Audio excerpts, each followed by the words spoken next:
watching the Drury Panthers Coaches Show, brought to you by Holdfast Brewing. Steve Casson, along with the head coach of the Drury Panthers, Jeremy Law, and assistant coach Cliff Cook. And guys, you finished the season at 17-9-2. You made it to the regionals. You split in the regionals. Of course, Division II, it's win or go home, and you did get that first win. What do you take out of this season that, of course, you'll probably put into next season? But again, next season, you're Division I. Yeah, I thought we accomplished a lot this year, and we're happy with the success we had as a second-year program. Yeah, we're always looking to grow and get better, and I think we have even more expectations for next year. So it was a good start, and I think the organization's going in the right direction. So we're excited about the future. Yeah, generally speaking, we hit all the goals we set out to hit. Fell just short of our 20-win goal. Part of that was having a weekend canceled on us. But we're excited. And again, it's not just the Division I team we're excited about. It's both. It's Division III as well. So future's pretty bright, as we told the boys. They are the start. This group, especially the guys that were here last year, but really the last year and this year, these are the guys that are really starting something special here. You look at one of your top lines, Ethan O'Rourke, Jacob Hawley, and Keegan Ferguson. And I know on past shows I've talked about this, where those are the guys putting the points on the board. And you've had other players that have scored too. And I'll ask the same question again. Do you feel that really having one line statistically showing that they can do what they can do, is that going to be something you're looking at, obviously, for next year to get maybe 3 or 4 lines to be able to have those type of stats?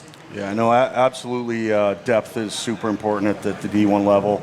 Having 4 lines that can score or have roles. If you don't have a 4th line that can score, they keep the puck out of the net. So, having depth is something we'll be looking to have next year for sure. And I would say, having that one line that's putting up a ton of points isn't, obviously it's a good thing, but if the lines below, if there's not a massive gap, then you're doing well. I mean, there's a lot of teams, you're going to have a bit of a gap there, but if you've got one line that's got everybody, like we had this year, everybody had 40-something points, if the next line down is in the single digits or teens, then you've got too wide a gap there in your depth. We didn't have that. We had good depth this year.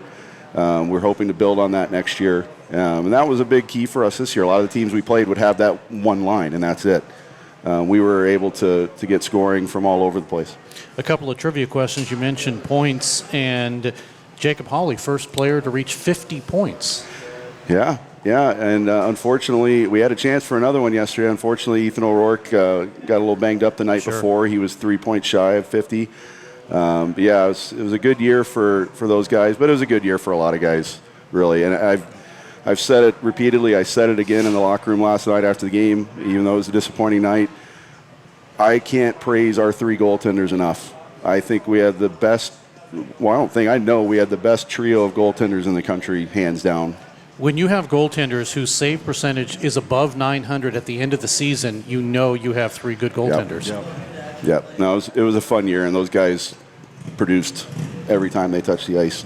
And yesterday, kind of the same thing, where you had to put in 2 different goaltenders.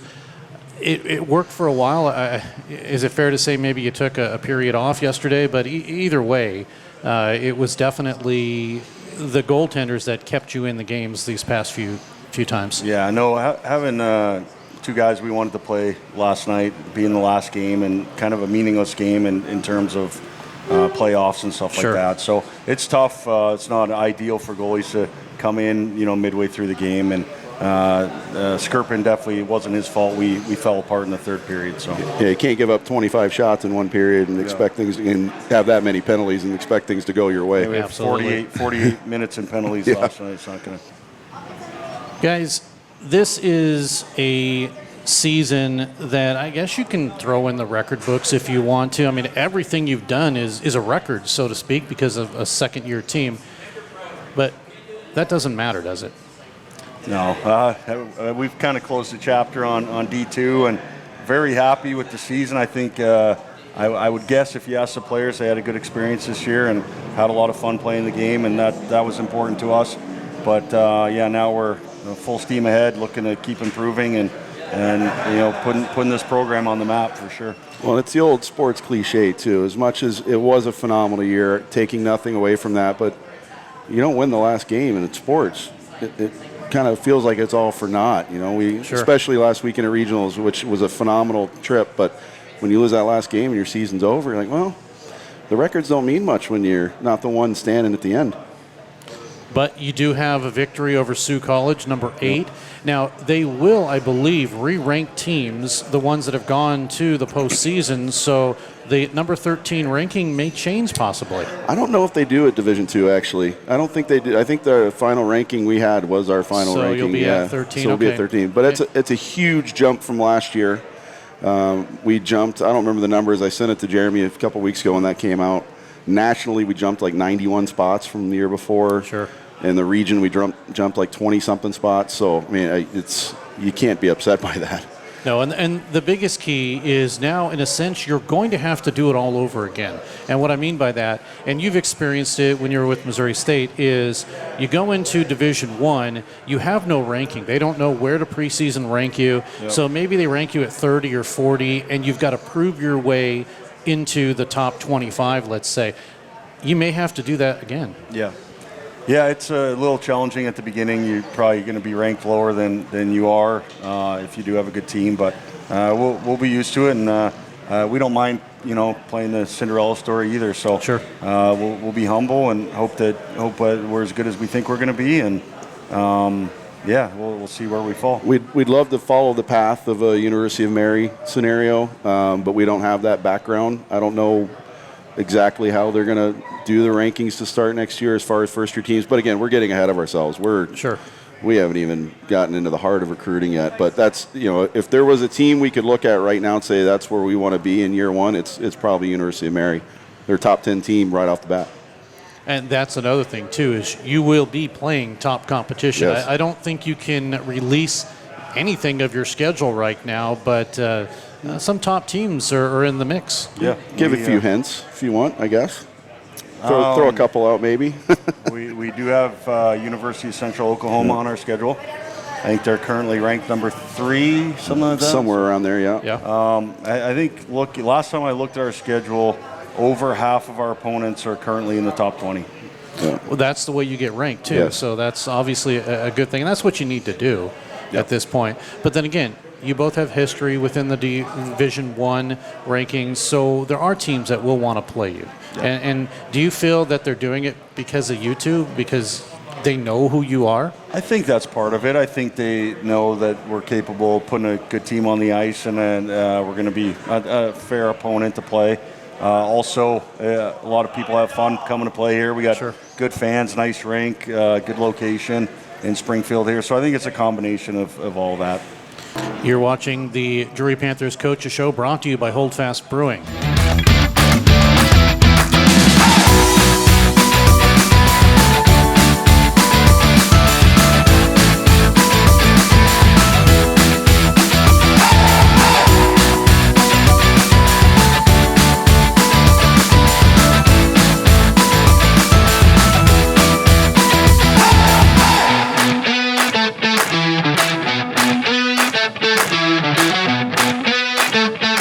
Now, you've done it before. You played or coached with Missouri State for several years, so you know what the Division I recruitment is like. It's different from when you first started. You had really no idea what ACHA hockey was like going from the juniors, and so now, all of a sudden, do you feel you have exactly what you need to do to get a Division I team going? Yeah, absolutely. I think we have a lot of the pieces of the puzzle here already, and having been at Missouri State for 6 years and being at the national tournament, 4 of those years, Cliff and I know what it takes to put together a winner, and the caliber of talent you need, the character guys you need, and so very familiar with that level, more so than Division II, to be honest. And we're on the recruiting path now, and I think we know what it takes. So. Looking at the roster, a couple of Canadians, you have several folks from Missouri and all across the country. Is it fair to say that there might be a few more out of the United States on the team? Yeah, and not just because I'm Canadian or anything. I'm not super biased about that. Take good players from anywhere. Sure. But a lot of my recruiting ties are up in Canada, and a lot of my friends coach up there, and do a lot of recruiting trips up there. So it is easier for me to get Canadians down here, but we'll take whoever. So. Yeah, we've got one or two recruiting trips up in Canada, but for the most part, our recruiting trips are in the States. So, we'll take talent wherever it comes from. We'll take good character guys, especially wherever they come from. But don't be surprised if there's a few more Canadians. Let's be real here. So, not to name names, and I know you probably don't at all, how many folks do you think you may carry over from this current team into your Division I squad, or are you going to start from scratch? No, there are a good handful of players that'll make the jump to D1, and a good handful that'll go down to D3, and then some they could go either way. So Sure. The summer, how hard they work, how hard the recruiting goes, and it'll be kind of a wait and see. August will be a good test for that. So. Yep. And you mentioned Division III, so that's really was announced at the same time that you were going Division I. What that does is it allows you to recruit a lot more and really have guys fight for jobs, so to speak. Not that many of them want to drop down to Division III, but at least there's a spot to play. That's, I think, one of the keys, right? Yeah, and it's, this is a problem we're going to have for 1 year. With the split, it makes things a little awkward. There's obviously, admittedly, some uncertainty with guys knowing where they stand. Frankly, we don't know where everybody stands right now. We're still evaluating, and as Jeremy said, a lot of it will come down to recruiting. A lot of it will come down to what our guys that are here want to do or willing to do. But we're charging fully ahead on that. A lot of my recruiting trips are going to be primarily based around the Division III team. We don't have our head coach officially announced yet, but we kind of have a pretty good idea. But there's going to be some procedures in place to make sure things are done correctly over there. But we have a good idea of where we're headed in that direction. But for now, it's kind of a team effort to fill both teams. And that leads, again, going back into the recruitment side of things. Yeah, you have 3 goaltenders and you have players that can put the puck in the net, but that's not going to stop you from trying to put the best team on the ice you can. Oh, absolutely. Our goals have 56 to 60 players here next year for both teams, and we're looking to put the best quality guys on the ice, not just from the skill spot, like Cookie said, but character guys as well. So, you're watching the Drury Panthers Coaches Show, brought to you by Holdfast Brewing.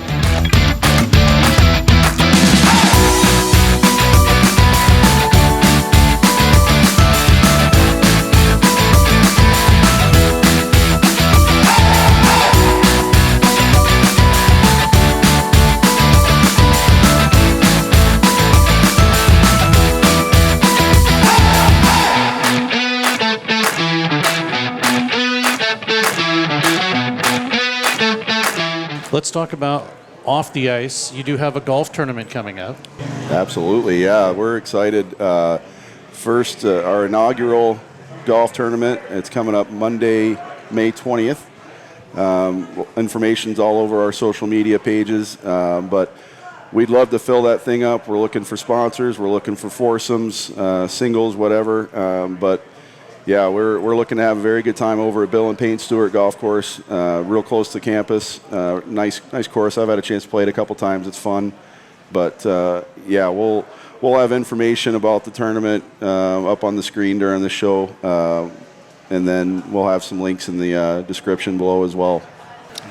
We're still looking for a title sponsor for the golf tournament. So if Web Sports Radio is interested, let us know, Steve. Possibly. I got to talk to the owner and see what he might want to do. I'll tell you one thing that he is doing is he's getting a professional video camera for next season. Fantastic. So be able to see some better images, hopefully. That's great. That'll be nice too. But one thing we do have to talk about is the LA Kings play in a couple of minutes. See, I know why you're doing this, but yeah, you know I know why you're doing this. But I do want to, in all seriousness, I do want to bring a couple things up. Number one, in addition to the golf tournament, the beautiful white limited edition 150th anniversary jerseys that one of our goaltenders, Grayson Skirpin, designed last year to have this year. They were a one-off for this year. There's still quite a few available, but probably about half the team available, all game worn.